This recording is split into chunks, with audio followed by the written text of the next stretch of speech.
po sa Quadcom. Pero gayon pa man, marami ho ang nagsasabi na yung nangyari daw doon ay disadvantage, ika nga. Ibig sabihin po, ito daw po ay disadvantage sa mga Duterte, particular na kay Pangulong Duterte, dahil po siya daw po ay maaari ng kasuhan ngayon. Yan po ang pinapalabas ng mga pink lawan, mga pink tae, at saka ng mga loyalist na mga tanso.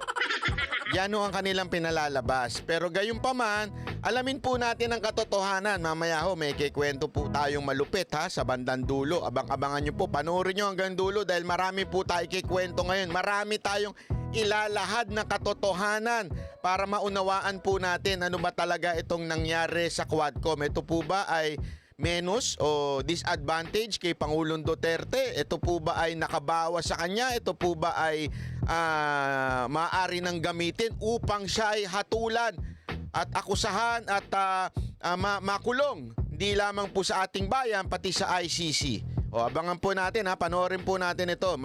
Maiging maintindihan natin ang mga issue patungkol sa ating lipunan. Kahit nag-admit na, asan na yung mga victim? Asan na yung mga complainant? The complainant should come out. Sa kabila ng pag-amin ni dating Pangulong Rodrigo Duterte sa pagdinig kahapon ng House Quadcom na mayroon umano siyang mga pinatay, ayon kay National Bureau of Investigation o NBI Director, retired Judge Jaime Santiago, kailangan pa rin na may lumutang na mga biktima o complainant para makasuhan ang dating punong ehekutibo. Yan. Dahil dyan, you're out. Hindi naman. Hindi, kasi alam mo naman, pag ikaw ay hindi pumabor sa kanilang script, you're out, di ba? Ganyan sa bayan natin ngayon Hindi, pero gayon pa man, alam nyo, tama ho yung sinasabi ho ni NBI Director. Sabi ko nga ho sa inyo, ito ho ay judge. Ito ho ay former judge, retired judge ika nga. So ibig sabihin, alam po nito ang batas. Gayon din ho si Pangulong Duterte. Hindi ho porket umamin ka na, may pinatay ako. Sino yun? Hindi ka pwedeng hatulan ng husgado at sabihin na, ikaw, pinatay mo ang demonyo. O di kaya pinatay mo, namamatay tao ka dahil dyan, sa pag-amin mo na pumatay ka, ikaw ay makukulong na. Hindi pwede. Dapat may complainant, may tao, ika nga. Kasi, kita nyo naman ang ginawang style o strategy ni Pangulong Duterte. Ginawa niyang tanga yung mga nasa kamara. Totoo naman di ba? Ay, tingnan ninyo, panoorin nyo na maigi, ginagawa at pinaglalaroan niya. Mamaya may papakita ko sa inyo ginawa niyang tanga. Mamaya, unya-unya. Isa pa, sandali lang. Kasi nga, alam mo, ang problema kasi dito sa mga nasa Quadcom, puro po sila mga bagito, ika nga.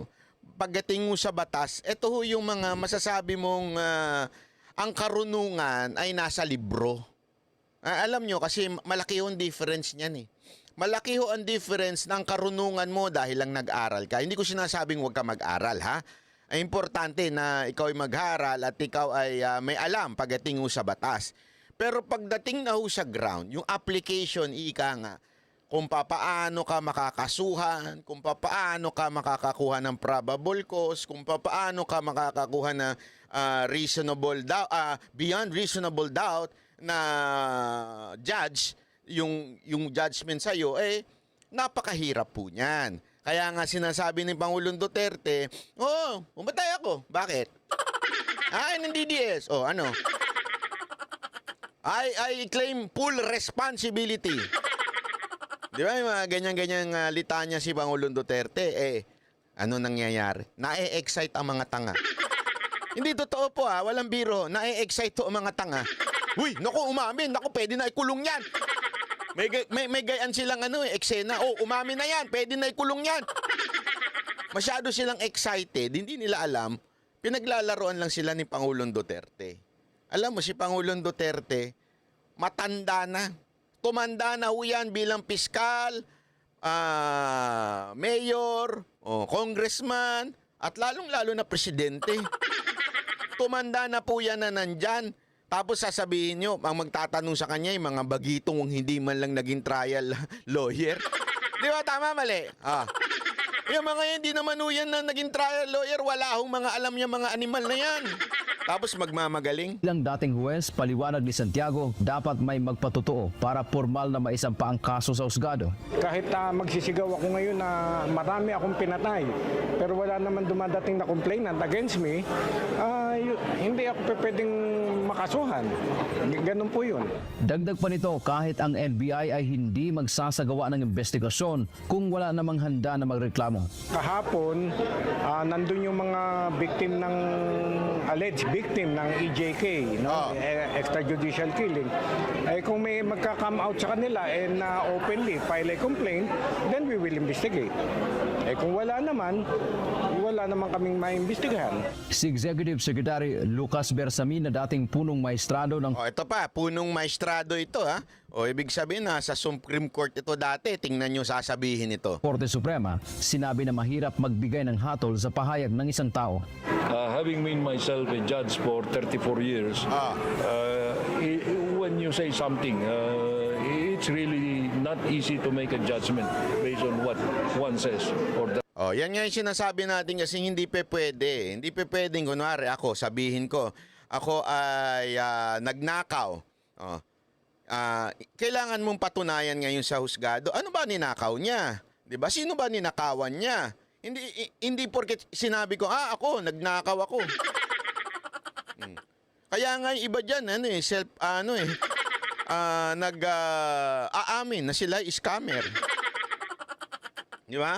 Inaamin nila ako, scammer ako. Pero bakit di makulong? Kasi nga po, sino ba ang in-scam?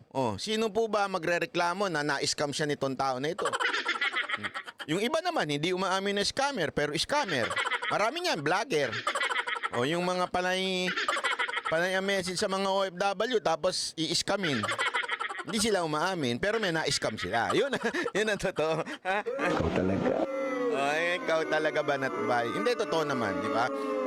Ito nga, sinasabi nga ni Executive Secretary, hindi porket umamin yung tao, makukulong na. Kailangan yung patunayan. Sino ba yung taong pinatay niya? Kailangan magreklamo yung, yung nagsabi na sila ay pinatay. Anong ebidensya nila? They have to prove it in court.